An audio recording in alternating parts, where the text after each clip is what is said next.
विश्व वंदनीय संत सम्राट बंदी छोर सदगुरु श्री कबीर साहब जी, मेरे हृदय मंदिर के आराध्य परम पूज्य गुरुदेव जी, पूजा की योग सभी संत समाज में चरण कमलों में सिर झुका की तरह बार वंदित होता। बोलिए श्री सदगुरुदेव की जय। बंदी छोर सदगुरु श्री कबीर साहब जी का जो बीजक है, जो वित्त बताता है, बीजक वित्त बतावे, जो वित्त गुप्ता हो ऐसे शब्द बतावे जीव को, बूझे बिरला को। बंदी छोर सदगुरुदेव जी समझाते हुए कहते हैं कि बीजक वित्त बतावे। एक तो बीजक बाहर की वित्त बताता है, जैसे कहीं धन गड़ा है तो संकेतिक एक छोटी सी कुंजी होती है, उसमें वो लिखा रहता है कि कौन सा धन कहाँ पर गड़ा हुआ है, उसके हिसाब से वो धन मिल जाता है। और एक बीजक अंदर की बात बताता है, तो बीजक वित्त बता दे, जो वित्त गुप्ता हो ऐसे शब्द बतावे जीव को, बूझे बिरला को।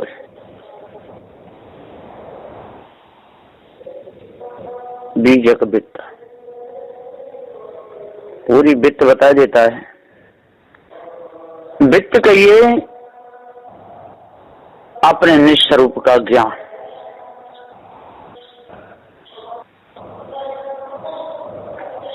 दूसरी वस्तु का ज्ञान हो जाना वो बड़ी बात नहीं।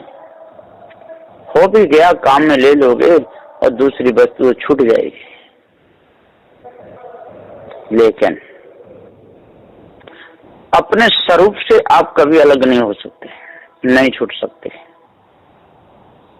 ये पक्का संबंध है, पक्का कहिए समय संबंध है।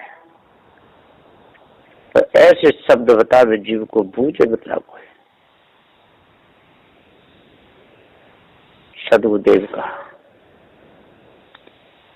ये 37 नंबर की जो मैनी है उसकी साकी है।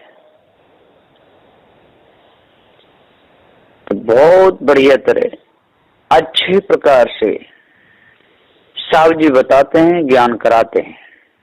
और फिर भी यदि किसी को ना हो पाए, कोई ना चल पावे,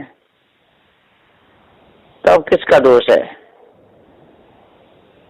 रास्ता बताने वाले ने तो बढ़िया रास्ता बताई, चलने ही वाला उल्लू भटक गया, तो उसमें बताने वाले का कोई दोष नहीं है। वैद्य ने तो बढ़िया दवाई बताई, परहेज भी बताया, और दवाई को पाने वाला ही समय से ना पावे, परहेज ना करे, तो वैद्य क्या कर सकता है? संत गुरुजन तो जड़ चेतन का निर्णय करा रहे हैं, बता रहे हैं सत्य न्याय निर्णय की वाणी। यदि हम ही लोग लापरवाही करेंगे और सत्पथ पर सही नहीं चलेंगे, तो ज्ञान कराने वाले गुरुदेव का कोई दोष नहीं। साहब ने तो बता दिया कि आप स्वयं भूले हुए हो, आपको कोई भुलाने वाला नहीं। आप स्वयं भटके हुए हो, आपको कोई भटकाने वाला नहीं। आप स्वयं जड़ाध्यास में लगे हो, आपको कोई लगाने वाला नहीं। आप स्वयं अपने हृदय से उठी कल्पना के पीछे पड़ गए हो, कल्पना कहाँ मिलेगी? क्योंकि आपके अंदर से उठी है। जो भी भावना उठती है, जो भी कल्पना उठती है, जो भी विकार उठा है, वो आपके अंदर से उठा है।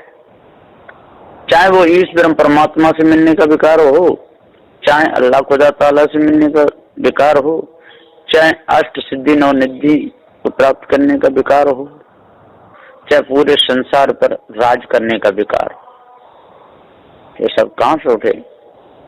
ये सब आपके अंदर से उठे, अंदर से नहीं।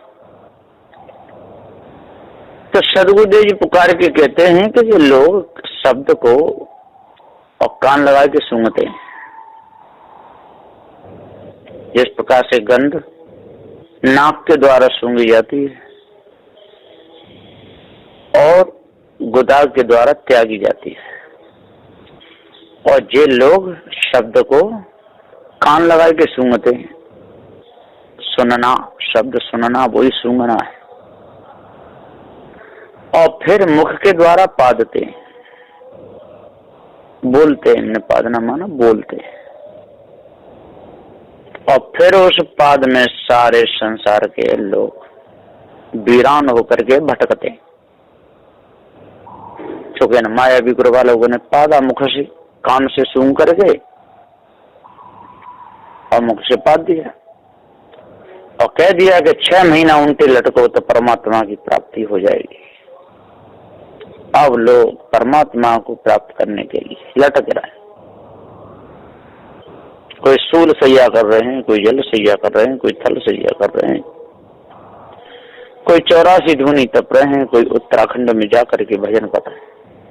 सब भटकते रो रहे हैं, खोज रहे हैं किनको, परमात्मा को खोज रहे हैं। जो हृदय से कल्पना उठी और मुख के द्वारा उसको बोल दिया गया, अब उसको खोज रहे हैं। बताइए अब कहीं मिलेगा है?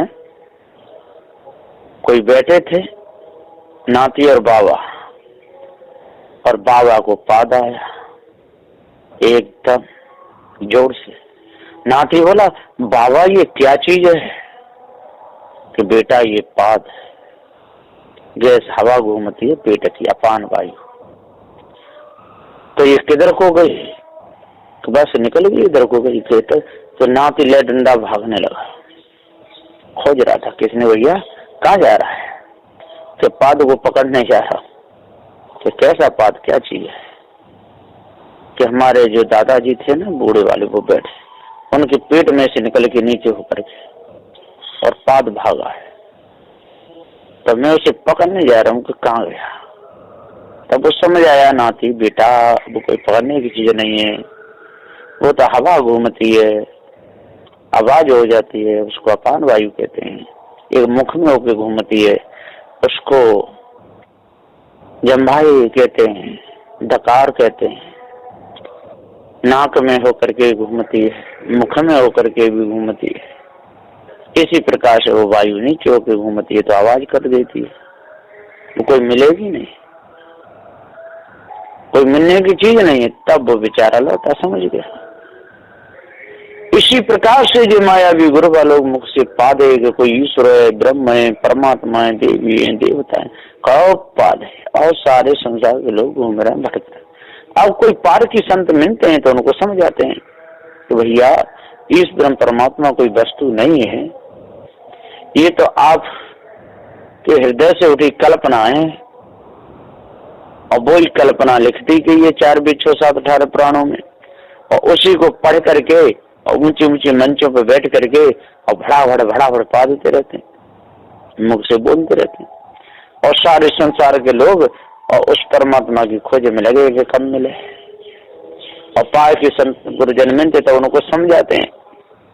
जिस प्रकार से वो नाती समझाया था कि पाद कोई चीज मिलने की नहीं है, तो वायु की आवाज थी, अपान वायु। इसी प्रकार से जो भी हृदय से उठे मुख शब्द की जो आवाज है, अब उस आवाज में जो ईश्वर परमात्मा बताया गया है वो कोई मिलने की चीज नहीं है।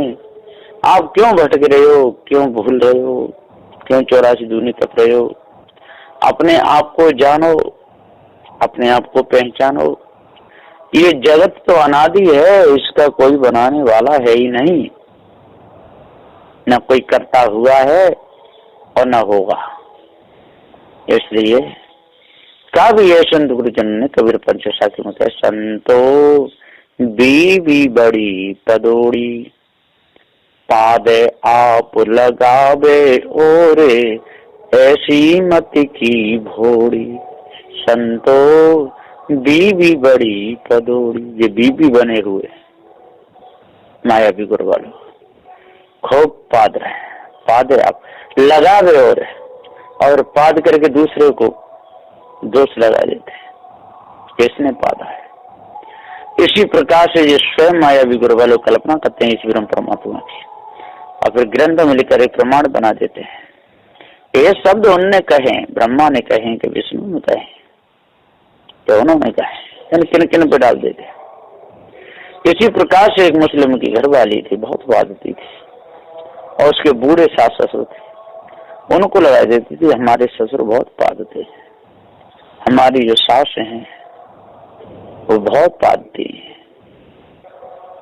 है ना, अब्बा जान बहुत पादते हैं, बताओ।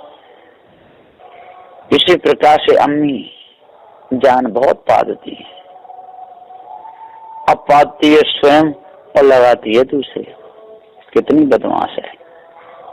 इसी प्रकार से सदगुरुदेव जी पुकार कहते हैं कि जी कल्पना स्वयं करते हैं जी मायावी गुरु वाले और खोजने को दूसरे को लगा देता है, खोजते रहो बेटा।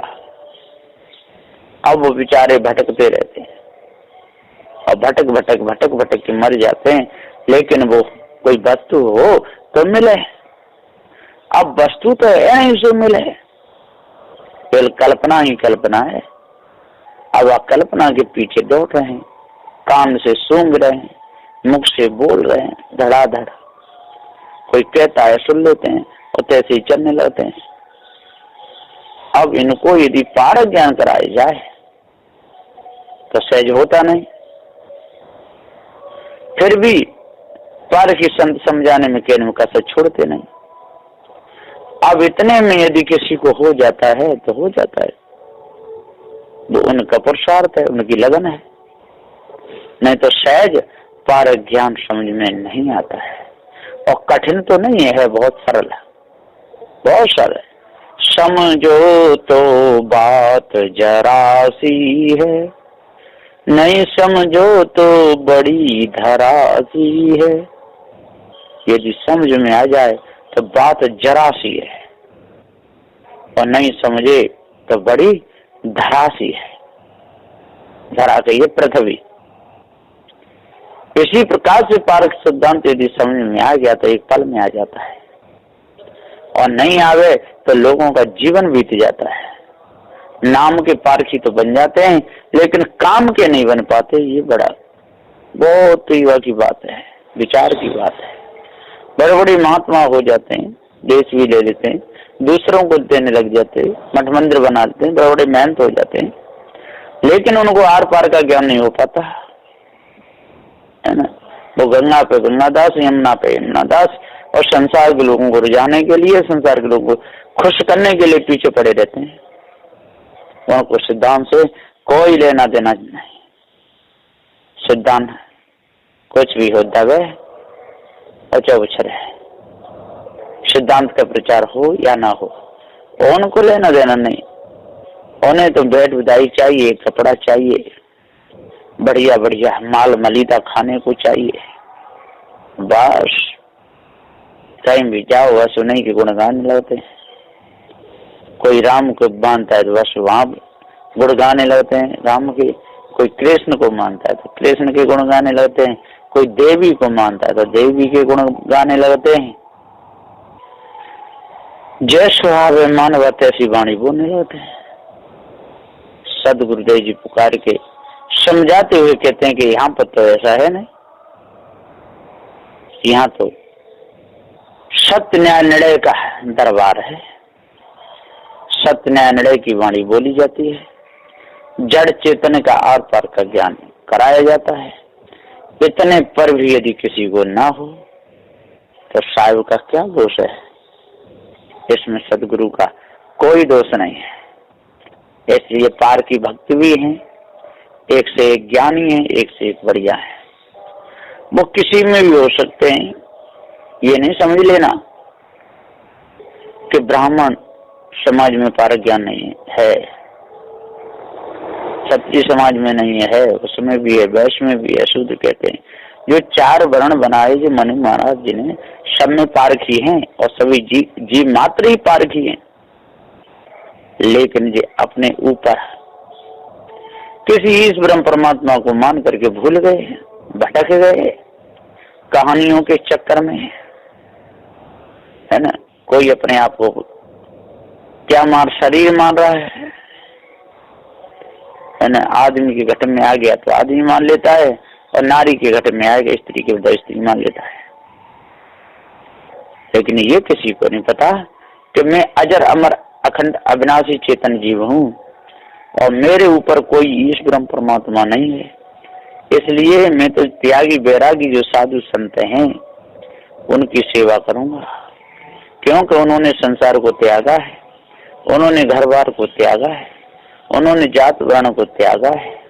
उसने सारी धन संपत्ति जो भौतिक दृष्टि की थी इसका अभिमान घमंड त्यागा है, वो अलग हो गए। इसलिए मैं उनसे बहुत विचारों प्राप्त करके अष्ट महासद्गुणों को धारण करके मैं अपना जीवन उद्धार कल्याण करूंगा।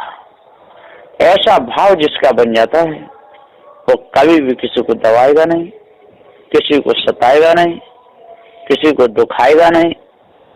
पवित्र उसका हृदय रहेगा, पवित्र उसके विचार रहेंगे, निर्मल निदाग उसका मन रहेगा, कालमा किसी प्रकार की रहेगी नहीं, और किसी से वो राग द्वेष नहीं करेगा। वो तो विचार करेगा, बैठेगा विचार के, उठेगा विचार के, कहेगा विचार के, है ना, सुनेगा विचार के, जाएगा विचार के, आएगा विचार के, विचार के बैठेगा। यहाँ बैठने की जगह है कि नहीं? अब मांस की दुकान है, वहां पर जाकर के बैठ जाए बिना सोचे विचारे। अरे पहले देखे कि यहाँ क्या है। जुआ का पड़ है, वहां पर जाके बैठेगा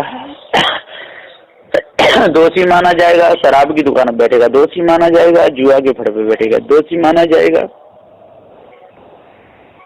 है ना। अब वैश्यालय की तरफ जाएगा तो दोषी माना जाएगा। इसलिए जहां पर बैठने से, जहां उठने से यदि दोष लगता हो तो ऐसी जगह पर नहीं जाना चाहिए। दोष के कर्म नहीं करने चाहिए। तो दोषी मनुष्य जो होता है वो दूसरों को भी दोषी बनाना चाहता है, और कहता बेशक आप काम मत करो, हमारे साथ तो चलो, मित्रता पूरी निभाओ, कोई बात ना, शराब पियो चाहे मत पियो, हमारे साथ एक कप चलो आओ। अरे भैया, चाहे पियो या मत पियो, स्वयं नहीं पियोगे, मित्रता निभाओगे, उससे मित्रता निभाना भी ठीक नहीं है ना। और लोक दृष्टि में बदनाम हो जाओगे। तो लौकिक ज्ञान और अलौकिक ज्ञान, तो एक लौकिक ज्ञान है संसार को जानने का, संसार एक अलौकिक ज्ञान है। उसको जो जान लेता है, अपने आप को जो जान लेता है, जो अविनाशी चेतन जीव को जो जान लेता है, अलौकिक ज्ञान ईश ब्रह्म परमात्मा को भी लोगों ने कहा है, लेकिन वो मिथ्या धोखा है, कल्पना है, मिथ्या है। तो सदबुद्धि जी पुकार के समझाते हुए कहते हैं कि श्रेय ज्ञान की तरफ चलना चाहिए, प्रेम में नहीं। सारा संसार प्रेम में भरा हुआ है, सारा संसार खाने और वाणी जालों में लगा हुआ है। बंदी छोर गुरुदेव जी पुकार के समझाते हुए कहते हैं कि हे भाई ज्ञानियो, हे विद्वानो, 4 वेद 7 18 पुराणों के ज्ञाता हो, जपी तपी सन्यासी हो, सभी लोग सत्य पथ पर चलो, सत्यगामी बनो, तब आपके अंदर की कालमा मिटेगी, और यत्न से कालमा मिटने वाली नहीं है। ऐसा विचार है बंदी छोर सदगुरु देव का। बस इन्हीं वचनों के साथ में मैं अपनी वाणी को विराम देता हूँ। बोलिए श्री सदगुरुदेव की जय।